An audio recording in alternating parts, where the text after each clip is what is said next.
Hello, I'm Simon Swift, and I'm a lecturer in critical and cultural theory at the School of English in the University of Leeds.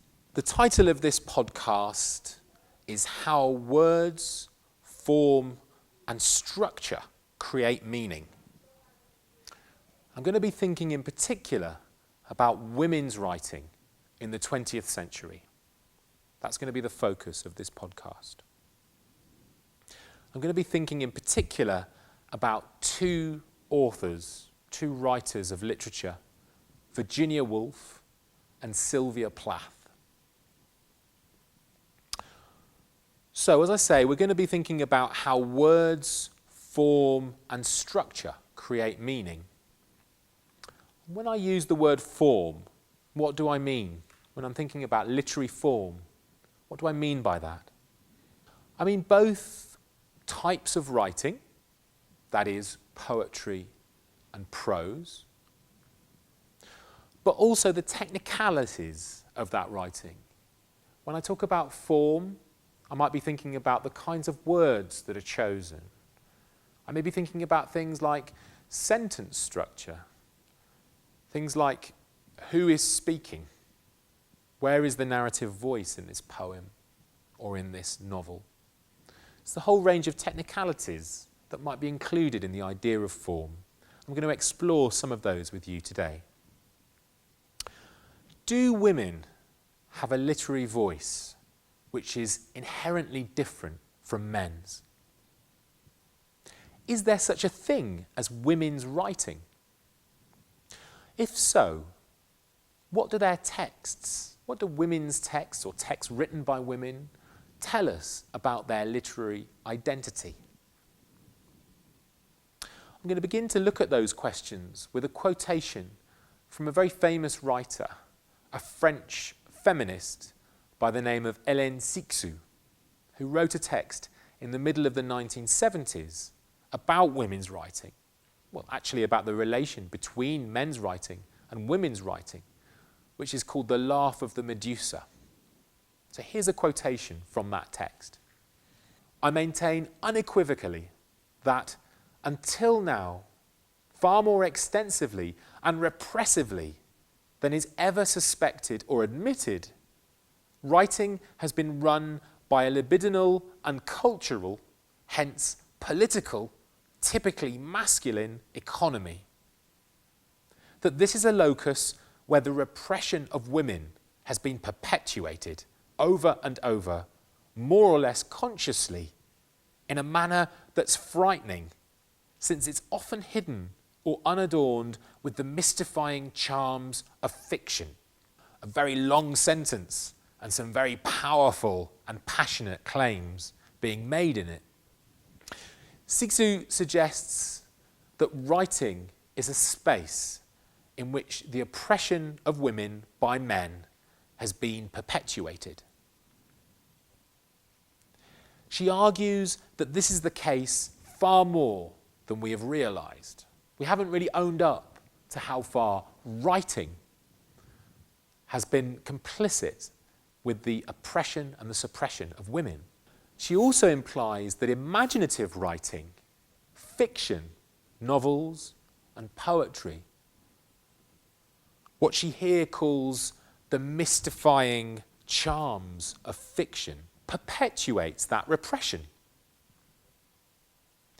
And she suggests, very interestingly, I think, that fictional writing is a space in which the oppression of women has been hidden, has been disguised. Fiction is a space where we may not expect to find oppressive attitudes towards women. And we may not notice those attitudes when we read, because there's something charming about fiction. There's something that charms us out of an awareness of those kinds of oppression.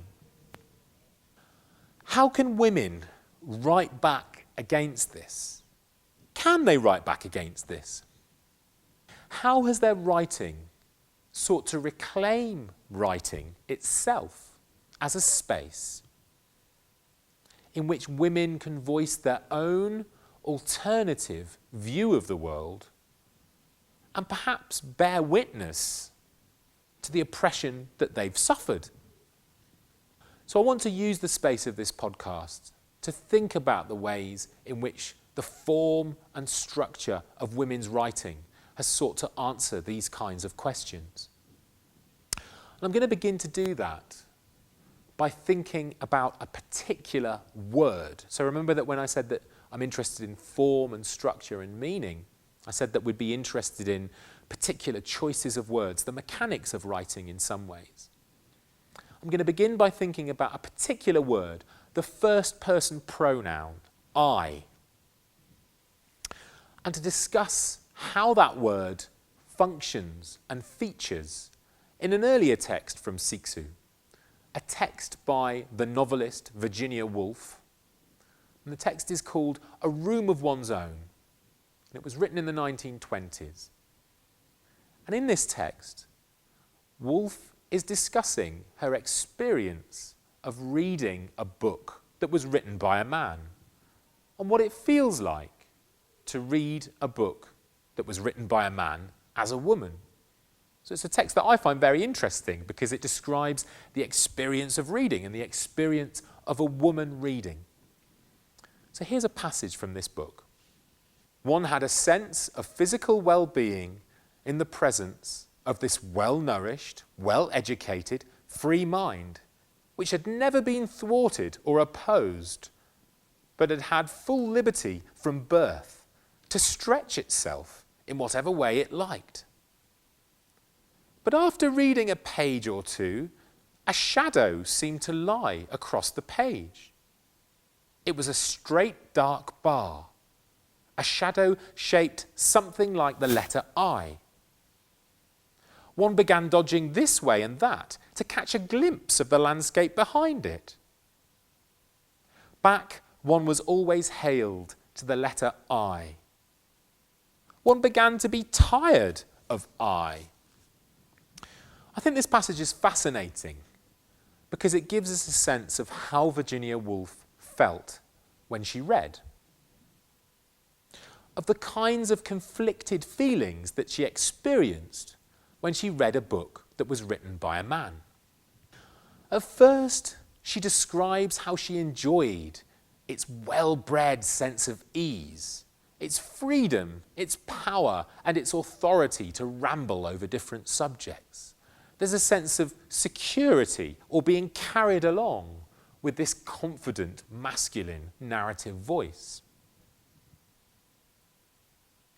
The power and freedom that men feel in society, some men feel in society in any case, is reflected, in other words, in their writing. But then a shadow starts to fall across the page. And this shadow is caused by the letter I. And this shadow indicates an oppressive presence. It blocks out the landscape that the author is trying to describe. When I say the author, I mean the male author. The presence of the I, the shadow that it casts across his page, blots out the world that he is trying to describe. It's a really fascinating claim when you think about it. What Woolf is suggesting is that the presence of this I, the preponderance of this I in the text, actually doesn't serve the best interests of this author. It stops him from being able to describe and disclose the world in his writing. That world is hidden behind this inscription, this letter I. It seems obvious to say that this I is a kind of a phallic symbol, but I think it is. It's a masculine symbol in some sense. Woolf seems to be saying that the first person pronoun, the I, is a designator of identity in a male text, and text written by a man, that is. And that it's oppressive, it's restrictive. It limits the freedom of the reader to experience the world that the author is trying to describe. It's interesting to me to notice that this passage is filled with the letter I. In a sense, Woolf is reduplicating what she's experienced in this text. She's allowing us to experience the oppression, the repetition of this letter I through her own text. But of course, this I doesn't refer to her, doesn't refer to Virginia Woolf. It refers to the unnamed author of the text that she describes reading.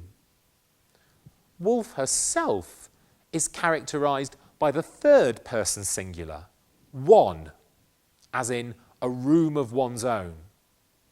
So there's some kind of tension in this text that we've been looking at between the I and the one.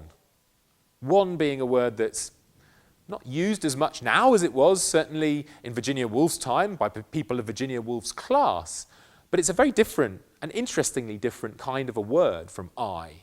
I is always me, this individual. One, as I said, is third person singular, so it can refer both to me and to you. One is the individual. But which individual that is isn't specified. One in that sense is more open, actually. It's perhaps less aggressive, less phallic, and less distorting than the I.